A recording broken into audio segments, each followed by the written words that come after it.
Friends, news channel देखे आप सभी दर्शकों का बहुत बहुत स्वागत है। मैं हूं रमनदीप कौर। इस वक्त की बड़ी खबर आ रही है प्रयागराज से। क्या है पूरा मामला, देखने के लिए बने रहिए हमारे साथ। संगम नगरी प्रयागराज पहुंचे सूबे के डिप्टी सीएम केशव प्रसाद मौर्य ने आज प्रयागराज मेला प्राधिकरण में अधिकारियों के संग 2025 के कुंभ को लेकर तैयारियों की बैठक की, जहां अधिकारियों ने डिप्टी सीएम को प्रेजेंटेशन दिया और कुंभ मेले को और भव्य बनाने की बात चर्चा हुई, जिस पर डिप्टी सीएम केशव प्रसाद मौर्य का कहना था कि 2025 का कुंभ मेला 2019 से भी भव्य होगा। और क्या कुछ उन्होंने कहा है, आइए सुनाते हैं। प्रयागराज की महिमा को जानने वाले और वरिष्ठ लोग, पार्टी के भी हमारे वरिष्ठ कई जानकार लोग आज इस बैठक में शामिल रहे और जो अभी तक तैयारियां की गई हैं, उन्होंने जो प्रेजेंटेशन दिया है, उस प्रेजेंटेशन के बाद बहुत महत्वपूर्ण माननीय सभी साथियों के द्वारा सुझाव भी दिए गए। और उस सुझाव के क्रम में मैं यही कहूँगा कि 2025 का जो कुंभ मेला है, जो विश्व का सबसे बड़ा मेला वैसे भी है, वह 2019 से भी ज़्यादा अच्छा होगा। स्वच्छता की दृष्टि से, सुरक्षा की दृष्टि से, तीर्थयात्रियों के और कल्पवासियों के सुविधाओं की दृष्टि से, बिजली की दृष्टि से, पानी की दृष्टि से, घाटों की दृष्टि से, मतलब किसी भी क्षेत्र में कोई समस्या न रह जाए, इस बात को ध्यान में रखते हुए तैयारी करने के लिए पहले से भी काफ़ी कुछ तैयारी की हुई है और कई आज सुझाव महत्वपूर्ण दिए गए हैं। और मुझे पूरा विश्वास है कि 2025 का कुंभ मतलब आने वाले पीढ़ियों के लिए 2019 तो अपने आप में पूरे विश्व में आज भी एक बहुत अच्छी चर्चा का विषय बना हुआ है, लेकिन 25 का जो हमारा कुंभ होगा वह उससे भी और अच्छा होगा और व्यवस्थित होगा। आज की बैठक के माध्यम से जो हम लोगों ने देखा है, समझा है, उससे जानकारी मिली। प्रयागराज में इलाहाबाद हाईकोर्ट ने गाजीपुर से बीएसपी सांसद अफजल अंसारी की याचिका राज्य सरकार से जवाब मांगा है। हाईकोर्ट ने राज्य सरकार को जवाब दाखिल करने के लिए 2 हफ्ते की मोहलत देते हुए मामले की सुनवाई अगली तिथि 14 अक्टूबर नियत की है। बता दें, बीएसपी सांसद अफजल अंसारी ने इलाहाबाद हाईकोर्ट में याचिका दाखिल कर गैंगस्टर के आरोपों से खुद को मुक्त किए जाने की मांग की है। उन्होंने स्पेशल एमपी एमएलए कोर्ट द्वारा अर्जी खारिज किए जाने के फैसले को इलाहाबाद हाईकोर्ट में चुनौती दी है। बता दें, उनके खिलाफ 2007 में गैंगस्टर का मुकदमा दर्ज हुआ था। ये जो अफजल अंसारी साहब हैं, गाजीपुर के सांसद हैं, उनके खिलाफ 2007 में एक गैंगस्टर एक्ट में मुकदमा दर्ज हुआ था। उस केस के आधार पर, जिसमें कृष्णानंद राय जी की हत्या हुई थी, उसी केस के आधार पर गैंगस्टर लगा था। चूँकि उस मेन केस जिसके आधार पर गैंगस्टर लगा था, उसमें वो छूट चुके थे 2019 में, तो उन्होंने एक डिस्चार्ज एप्लीकेशन फाइल की गाजीपुर की ट्रायल कोर्ट में कि साहब हमें इस केस में भी डिस्चार्ज कर दिया जाए, क्योंकि बेस जो है जिसके आधार पर गैंगस्टर लगा था वो छूट चुका है। ट्रायल कोर्ट ने कहा कि नहीं, हम इस स्टेज पे नहीं देखेंगे और ये कह के रिजेक्ट कर दिया। आज उसी के खिलाफ हम लोगों ने रिवीजन फाइल किया था। ऑनरेबल जस्टिस अमित गोपाल साहब की अदालत में उसकी सुनवाई हुई। सरकार ने 2 हफ्ते का समय मांगा उसका जवाब देने के लिए। कोर्ट ने उनको 2 हफ्ते का समय प्रदान कर दिया और अगली सुनवाई के लिए 14 अक्टूबर की तिथि नियत कर दी है। अब अगली तिथि पर तय होगा इसमें क्या होना है आगे। संगम नगरी प्रयागराज, जहां मथुरा और काशी में मंदिर परिसर के 5 किलोमीटर के दायरे में मांस और मदिरा पर रोक लगी है, तो ऐसे में डिप्टी सीएम प्रयागराज पहुंचे थे। जब पत्रकारों ने उनसे पूछा कि क्या प्रयागराज के तीर्थ स्थल के आसपास 5 किलोमीटर में रोक लगेगी, तो उनका कहना था कि ये शासन स्तर का निर्णय होता है और इसमें शासन ही निर्णय लेगा, मगर तीर्थ स्थल है तो रोक जरूर लगनी चाहिए, इस पर चर्चा की जाएगी। साथ ही उन्होंने सफाई कर्मियों के बकाया वेतन को लेकर भी कहा कि जिनकी जो समस्या है उनको सुना जाएगा और सबकी समस्या का समाधान किया जाएगा। के लिए भी विचार करेंगे, क्योंकि मेला क्षेत्र है, तीर्थ क्षेत्र है, लेकिन अभी इस पर निर्णय नहीं हुआ। निर्णय ये शासन स्तर पे होता है। वेतन नहीं मिला होगा तो उनको वेतन मिलेगा, कहीं कोई कठिनाई होगी, जानकारी आएगी तो उसको देखेंगे। ये चूँकि अलग से प्राधिकरण बना हुआ है कुंभ मेला का, तो प्राधिकरण के कारण से हो सकता है कोई तकनीकी कारण होगा, लेकिन उसको देख लिया जाए। धन्यवाद। एसएसपी प्रयागराज ने जहां 112 के आरक्षी रमेश कुमार थाना तरसुइया क्षेत्र में कार्यरत PRV 4515 पर कार्रवाई करते हुए निलंबित कर दिया है और साथ ही विभागीय कार्रवाई प्रारंभ कर दी है। बता दें, थाना तरसुइया में तैनात एक सिपाही ने पुलिस चौकी के सामने टिकटॉक वीडियो बनाया। शाहगंज के एक युवक के साथ मिलकर बनाया यह वीडियो सोशल मीडिया पर शनिवार को वायरल हुआ था। मामला संज्ञान में आने के बाद अफसरों ने जाँच शुरू कर दी। वीडियो में दिख रहा था कि पुलिसकर्मी सिपाही है जो वो PRV 2 पहिया वाहन में तैनात है। उसके अलावा वीडियो में दिख रहा था युवक थाना शाहगंज का निवासी बताए जा रहे युवक को वीडियो में हाथ पकड़कर बॉलीवुड फिल्म के डायलॉग पर खींचते हुए टिकटॉक बना रहे थे। आला अधिकारियों ने जांच के आदेश दिए थे और वीडियो वायरल होने के बाद युवक ने अपने अकाउंट से ये वीडियो को भी डिलीट कर दिया है, जिसके बाद एसएसपी प्रयागराज शैलेश कुमार पांडे ने सिपाही को निलंबित कर दिया है और साथ ही विभागीय जाँच भी शुरू हो गई। संगम नगरी प्रयागराज डिप्टी CM केशव प्रसाद मौर्य ने न्यायालय के फैसले का स्वागत किया है। कहा उन्होंने कि जहां श्री श्रृंगार माता गौरी ज्ञान वापी के मुद्दे को न्यायालय ने सुनने योग्य समझा, हम उनके फैसले का स्वागत करते हैं। साथ ही डिप्टी CM ने इन मुद्दे पर लोगों से अपील भी की है और क्या कुछ कहा है, आइए सुनाते हैं आपको। काशी विश्वनाथ मंदिर और श्रृंगार गौरी माता के मंदिर मामले की जो सुनवाई चल रही थी, इसमें न्यायालय ने इस सुनवाई को सुनने योग्य माना है, इसका मैं स्वागत करता हूं। और बाकी न्यायिक प्रक्रिया जैसे चलनी है वैसे चलती रहेगी, लेकिन सभी पक्षों से मैं यह जरूर अपील करूंगा कि इस फैसले का मैं भी स्वागत करता हूं, सब लोग स्वागत करें और किसी भी प्रकार से इस विषय को लेकर के कोई विवाद उत्पन्न करने का काम ना करें। यह एक बहुत साफ सुथरी न्यायिक प्रक्रिया के अंतर्गत जो न्यायालय के सामने विषय रखे गए हैं उसके आधार पर सुनवाई हुई और सुनवाई के बाद यह सुनने योग्य है कि नहीं है, इस विषय को लेकर के फैसला आया और फैसला आने के बाद सभी लोग इसका स्वागत कर रहे हैं, मैं भी स्वागत कर रहा हूँ। धन्यवाद। संगम नगरी प्रयागराज में स्वामी स्वरूपानंद सरस्वती को आज कांग्रेस नेता इरशाद उल्लाह के नेतृत्व में इकट्ठा होकर लोगों ने पुष्पमाला अर्पित कर श्रद्धांजलि दी है।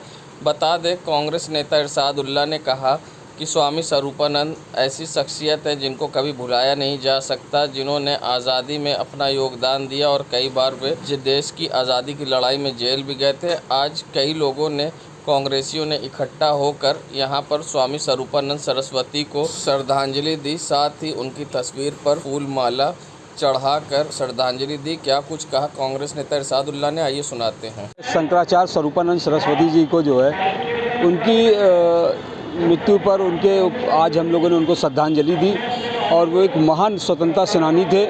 उन्होंने आज़ादी के आंदोलन में जेल भी गए थे और सनातन धर्म के लिए उन्होंने बहुत प्रचार प्रसार किया और सनातन धर्म के बहुत बड़े ज्ञानी थे।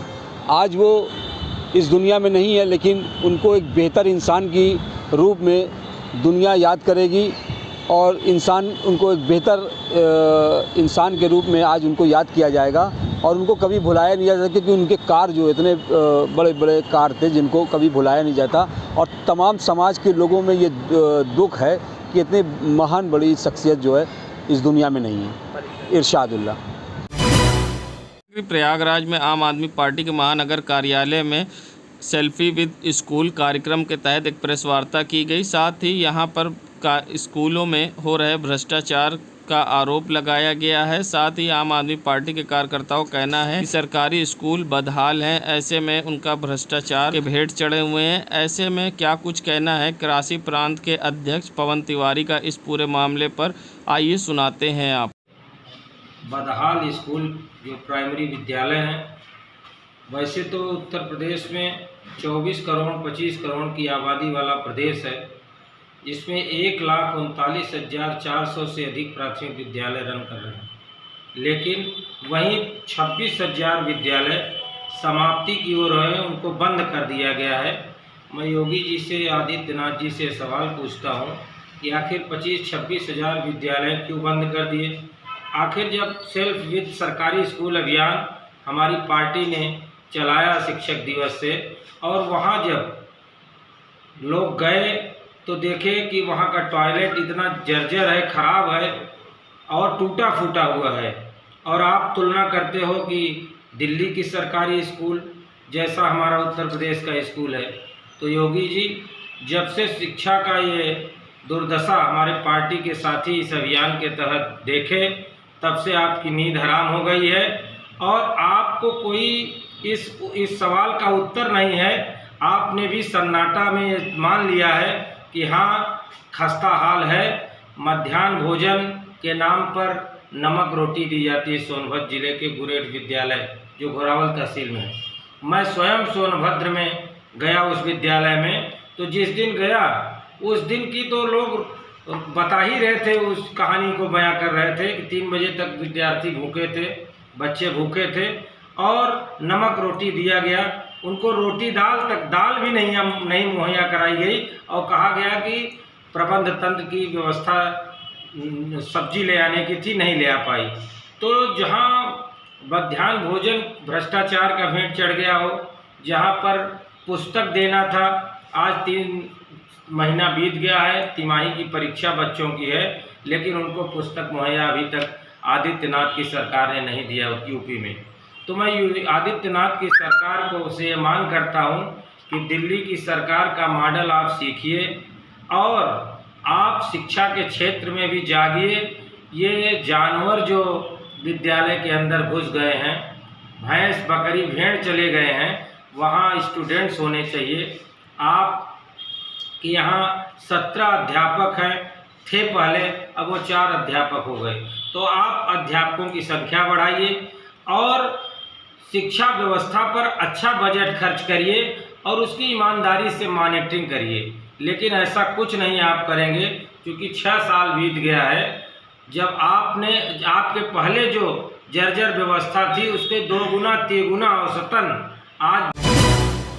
एसएसपी प्रयागराज ने 3 निरीक्षक व 16 उप निरीक्षक का किया तबादला। निरीक्षक वजीउल्लाह खान थ्रानिल रोड से अतिरिक्त निरीक्षक थाना धूमनगंज, निरीक्षक मनमोहन सिंह प्रभारी चौकी घटना स्थल से, निरीक्षक थाना करछना, निरीक्षक अमरनाथ राय प्रभारी चौकी एनी बेसेंट से, निरीक्षक थाना कर्नलगंज, उप निरीक्षक कृष्ण मुरारी चौरसिया थाना कोतवाली से, प्रभारी चौकी साउथ मलाका, उप निरीक्षक अजीत सिंह सर्विलांस सेल से, प्रभारी चौकी सिविल लाइंस थाना सिविल लाइन, उप निरीक्षक अनिल भगत सोशल मीडिया सेल से, प्रभारी चौकी महदौरी थाना शिवकुटी, उप निरीक्षक मुन्ना सिंह कुशवाहा पुलिस लाइन से, प्रभारी चौकी अल्लाहपुर थाना जाज टाउन, उप निरीक्षक गौरव सिंह प्रभारी चौकी गौनिया थाना घूरपुर से, सिकंदरा थाना बहरिया, उप निरीक्षक मनीष कुमार पुलिस लाइन से, प्रभारी चौकी थ्रानिल रोड सिविल लाइन्स, उप निरीक्षक अमित कुमार सिंह को विवेचना सेल अपराध शाखा से, धरना स्थल सिविल लाइन्स, उप महिला उप निरीक्षक अर्चना चौबे को थाना धूमनगंज से, मीरापुर थाना अतरसुइया, उप निरीक्षक विनय कुमार मिश्रा को प्रभारी चौकी कस्तूरबा फूलपुर से, प्रभारी चौकी एने बेटसन, उप निरीक्षक दुर्गेश कुमार राय थाना धूमनगंज से, प्रभारी चौकी कस्बा फूलपुर, उप निरीक्षक जगनारायण प्रभारी चौकी कस्बा मऊएमा से, चौकी करबला थाना खुलदाबाद, उप निरीक्षक सूर्य प्रकाश सिंह पुलिस लाइन से थाना मऊएमा, उप निरीक्षक किरत कुमार पुलिस लाइन से सोशल मीडिया सेल, उप निरीक्षक हरिनारायण सिंह पुलिस लाइन से चौकी गोहनिया थाना फूलपुर, उप निरीक्षक धीरेन्द्र कुमार सिंह विवेचना सेल अपराध से, प्रभारी चौकी कस्बा थाना मऊएमा, उप निरीक्षक ताराचंद मऊएमा से गोहनिया थाना घूरपुर। बेहतर पुलिसिंग कानून व्यवस्था को चुस्त दुरुस्त रखने के लिए उठाए कदम, तत्काल प्रभाव से सभी को किया गया स्थानांतरित। संगम नगरी प्रयागराज, जहां सीएम योगी ने मदरसों को लेकर सर्वे की बात कही थी। किसी भी मदरसे को अब मान्यता देने से पहले उसका सर्वे किया जाएगा, जिसके लिए जिला अधिकारियों को निर्देश भी सीएम योगी के द्वारा दिया गया था। जिसके बाद मुस्लिम लॉ बोर्ड के सदस्य ने इस पर टिप्पणी करते हुए कहा था कि मदरसों को बदनाम करने के लिए सरकार सर्वे करा रही है। ऐसे में प्रयागराज पहुंचे सूबे के डिप्टी सीएम केशव प्रसाद मौर्य ने अब इन बातों का खंडन करते हुए क्या कुछ कहा है, हम आपको सुनाएंगे। इस पूरे मामले पर डिप्टी सीएम केशव प्रसाद मौर्य का कहना था कि मदरसों को बदनाम करने के लिए सर्वे नहीं कराया जा रहा है, सर्वे इसलिए कराया जा रहा है जो मदरसों में कमियां हों उसको दूर किया जा सके। मुस्लिम पर्सनल लॉ बोर्ड के सदस्य हैं, मुस्लिम पर्सनल लॉ बोर्ड के सदस्य हैं, उन्होंने कहा कि मदरसों को सर्वे के नाम पे बदनाम किया जा रहा है। नहीं, ना मदरसों को बदनाम किया जा रहा है और ना सर्वे के नाम पे परेशान किया जा रहा है। सर्वे केवल वहाँ जो भी समस्याएं उनको समस्याओं को दूर करने के लिए किया जा रहा है। अच्छा, प्रयागराज की गिरिराज उप निरीक्षक आशीष कुमार सिंह को किया निलंबित।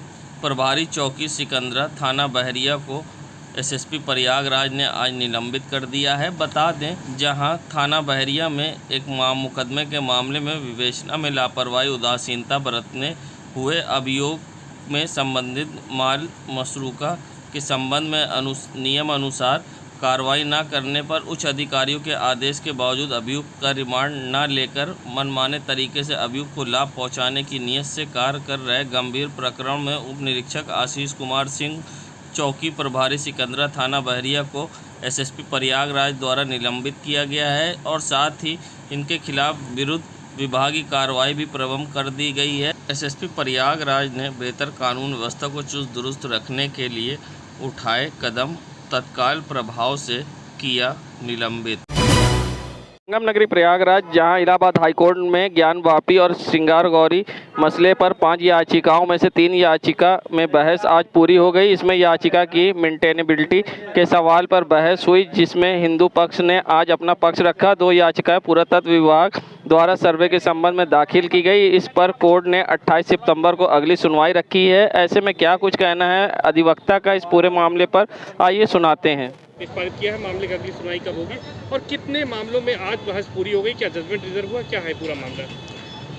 देखिए, आज court number 9 honourable mister justice Prakash Padia की कोर्ट में बहस थी। अंजुमन इंतजामिया मसाजिद और UP Sunni Central Waqf Board Lucknow के द्वारा 2 रिट याचिकाएँ 1998 से प्रस्तुत की थी। 1998 में जनपद न्यायाधीश वाराणसी के द्वारा आदेश पारित किया गया था कि ये केस जो फाइल किया गया है ज्ञानवापी के संबंध में विवादित ढांचा को हटाने के लिए, हिंदुओं का उस पर आधिपत्य देने के लिए, मंदिर का निर्माण पुनरुद्धार बनाने के लिए, ये सब जो रिलीफ सीख किए गए हैं उसमें यह प्रार्थना पत्र दिया गया था कि ये वाद मेंटेनेबल नहीं है और places of worship special provision act से बाधित है, इसे निरस्त कर दिया जाए। जिसमें 1997 में प्रथम अपर सिविल जज वाराणसी के द्वारा यह आदेश पारित किया गया हिंदुओं के पक्ष में। उनकी प्रार्थना पत्र अंशतः जो है वो स्वीकार की गई। इसके पश्चात उस आदेश के विरुद्ध ये लोग प्रथम जिला जज वाराणसी के समक्ष सिविल रिवीजन फाइल किए थे।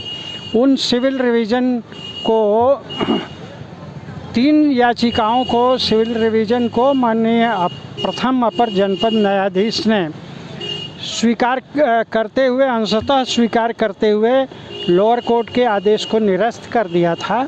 और यह लोअर कोर्ट को आदेशित किया था कि पहले इस विवादित स्थल का साक्ष्य लिया जाए, भौतिक साक्ष्य, मौके का साक्ष्य, और यह निर्धारित किया जाए कि 15 अगस्त 1947 को इसकी धार्मिक स्थिति क्या थी। बिना इस स्थिति को तय कराए कोर्ट से यह नहीं कहा जा सकता कि यह वाद चलेगा और या नहीं, और यह 15 ये places of worship special provision act से बाधित है या नहीं।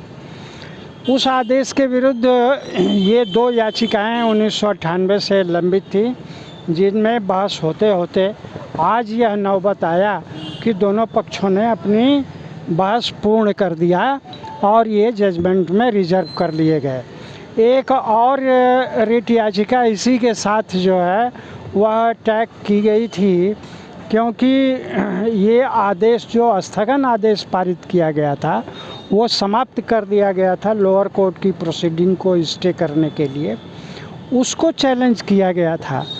बहरहाल कोर्ट ने ये समझा कि ये इन्फ्रक्चुअस हो चुकी है, लेकिन इन 3 रिट याचिकाओं को जो है वह माननीय न्यायालय ने आज जजमेंट में रिजर्व कर लिया।